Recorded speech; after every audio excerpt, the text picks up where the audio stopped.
Таджикский боец Камалиддин Баймирзоев в весовой категории до 60 килограммов выиграл золотую медаль на Кубке мира по рукопашному бою в Москве. В программу турнира входили дисциплины поединок, где выступил таджикский атлет, и самооборона. Помимо медалей, победители соревнований получили звание заслуженного мастера спорта или мастера спорта международного класса. Камалиддин Баймирзоев является бойцом ММА.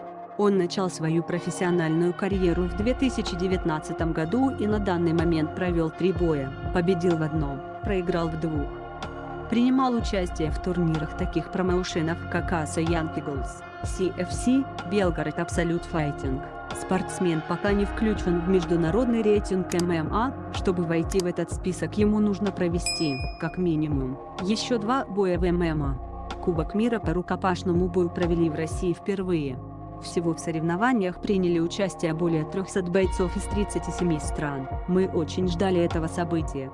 Денежных призов у нас нет. Победители получат медали и грамоты. Также чемпионы получат звание международного мастера спорта или заслуженного мастера спорта, сказал в эфире телеканала Матч ТВ президент Международной федерации рукопашного боя Сергей Астахов. В этом году Международная федерация рукопашного боя отмечает 15-летие с момента образования.